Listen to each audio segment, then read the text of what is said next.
In November of 2004, the world of digital gaming was changed forever with the release of World of Warcraft.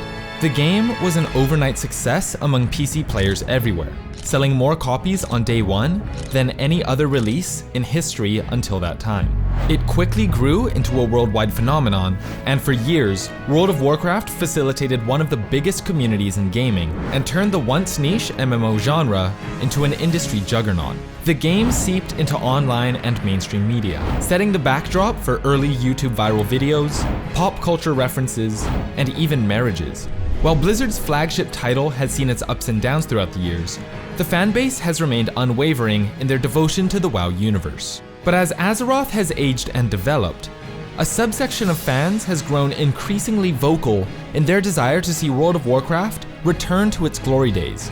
On August 26, 2019, fans finally got their wish as Blizzard went back to its roots, taking players to a world that it hadn't seen in years. World of Warcraft Classic. Have you ever thought about adding servers for previous expansions as they were then? No, you don't want to do that. You think you do, but you don't. I am pleased to announce the development of a classic server option for World of Warcraft.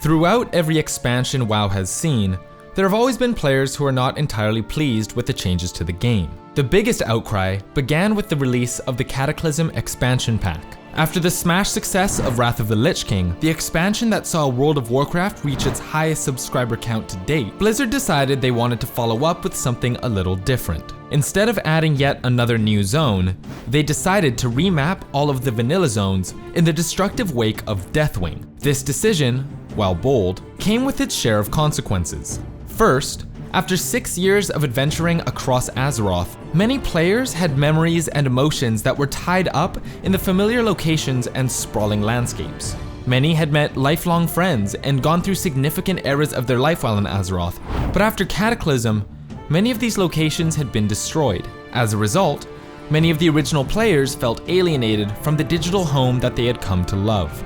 Second, as a result of Cataclysm, the quests and storylines present in the game were continuations or sequels to quests from vanilla. As such, new players coming into World of Warcraft for the first time were deprived of the context that longtime players would have had, as they were being thrown into a world halfway through its story. With none of the original stories being accessible anymore, a rift began to manifest within the player base. Unless brought in by a friend, many new players failed to engage in the multiplayer aspect of the MMO. This stifled the community, took something special away from the game, and led to many new players leaving after the initial expansion hype had worn off. Unfortunately, this was just the beginning, as the two expansions following Cataclysm are considered by many to be the weakest in the series. WoW's current expansion, Battle for Azeroth, has introduced a number of controversial features. For seasoned players, the biggest offenders seem to be the Azerite and Titan forging systems that force players to grind constantly for AP, while also lowering the likelihood of normal drops providing usable high-quality gear. Unlike the days of vanilla where finding a desired item was good enough, in BFA, you need to also hope that gear drops as a Titan forged version with desirable traits. This veritable wall of RNG has made the endgame content more of a slog to get through than it has ever been before. Despite this, for new and returning players, Battle for Azeroth seemed to have a lot to offer, especially after the hype created by its stunning cinematic reveal at BlizzCon 2017, but unfortunately, this did not turn out to be the case. Although the stage had been set for the Horde and Alliance to engage in the biggest fight the world had ever seen, the two barely have any contact with each other until the endgame content. And even then, third-party adversaries are the central focus. New players who thought they would finally experience the intense rivalry that formed the central pillar of the vanilla experience felt cheated, and many left just as quickly as they joined. With all these issues directed at the current expansion, the frustration was beginning to boil over. More fans than ever began clamoring for something more, something like the old WoW experience, and the call for Classic rose to a fever pitch. It's hard to pinpoint exactly when the call for Classic started, And when it comes to the topic of public sentiment or community feelings at any given time in history, it can be hard to speak with any authority if you weren't there, especially when you're removed from the events by a decade or more. To this end, we sought the help of well-known streamer and longtime WoW player Asmongold to help us put things into context. It was always something that people would want to see, but it wasn't really popular until probably WoD was never it got really popular, because Nostalrius was that was the straw that broke the camel's back for a lot of people. And I think because of that, a lot of them really wanted to get invested and, play the old vanilla WoW, but Nostalrius kind of was there and they could play that. And then what ended up happening is Blizzard DMCA'd the server, and after that, the rest was kind of history.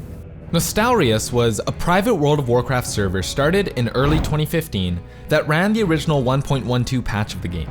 The server was wildly popular, and for over a year, it served as the only way for people to experience Azeroth in its pure, unaltered state.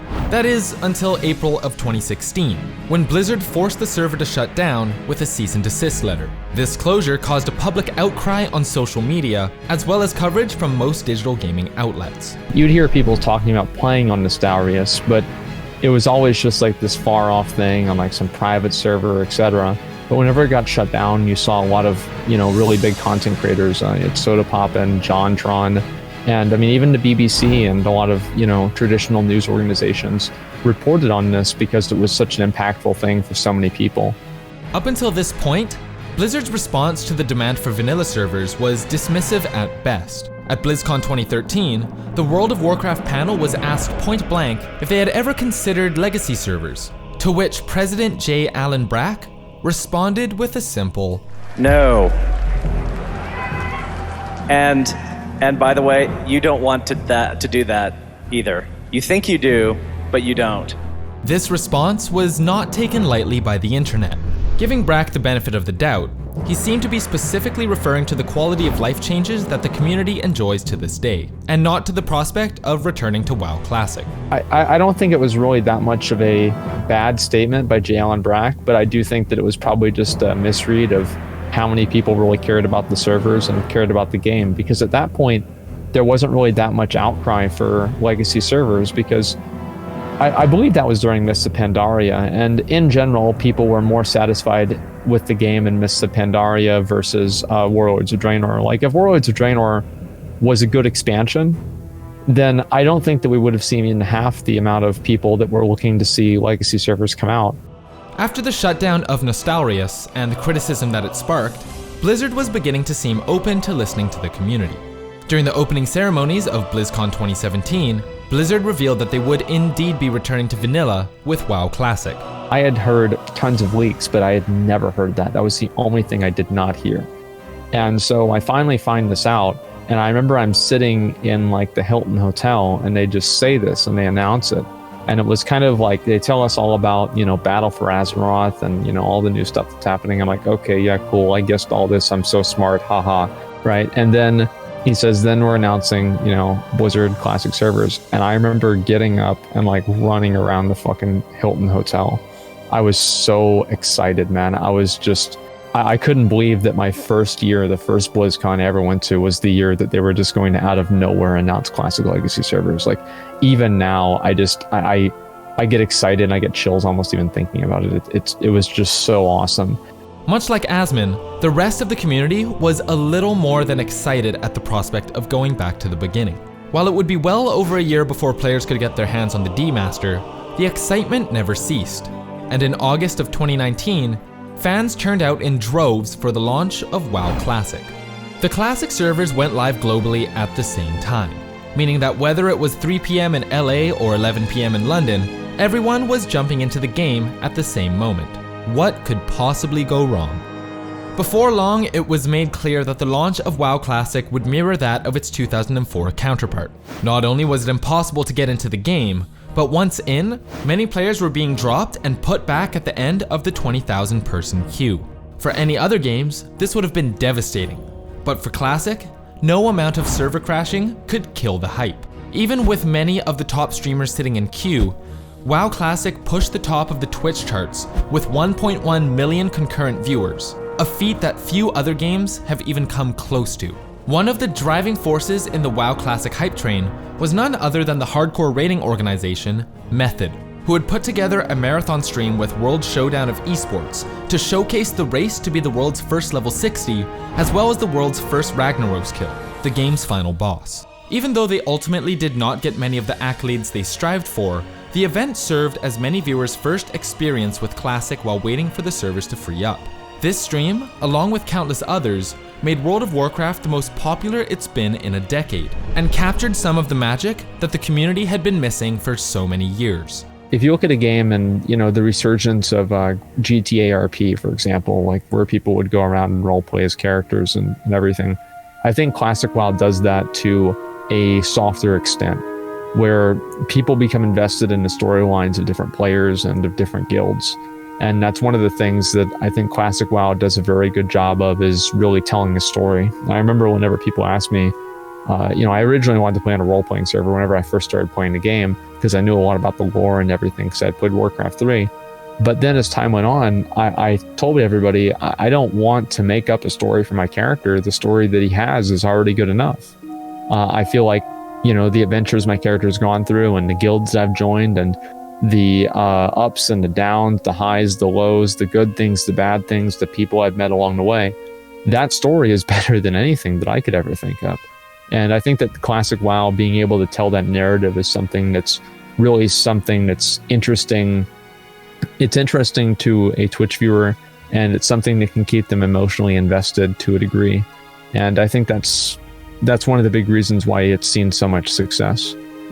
Even now that the hype has died down significantly, WoW Classic is still going strong, with millions of players, old and new, sinking their teeth into the rich endgame content and community-geared gameplay. Classic has taken on a life of its own, defying the odds and questioning how successful a demaster can really be. We already know that Classic won't be updating past a certain point, so what's next for the game and its community? Well, there's been a lot of conversations about adding in, kind of post-Naxxramas content. I think that a lot of people refer to it as patch 1.13, because the last patch of vanilla was 1.12. So new content that goes beyond the original Classic and, kind of expands the game in a direction that's more healthy.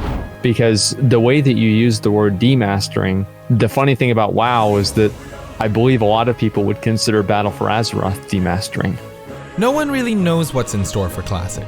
With the new Shadowlands expansion just around the corner, Classic could act as a springboard, getting new players to give modern World of Warcraft a chance. Perhaps Classic will stay strong, tied together by its rich history and dedicated community. But no matter what the future holds, one thing is certain. Classic proved that the voice of the fans still carries weight. And if we stand together as we step off into the future, there's nothing we can't accomplish, even returning to the past.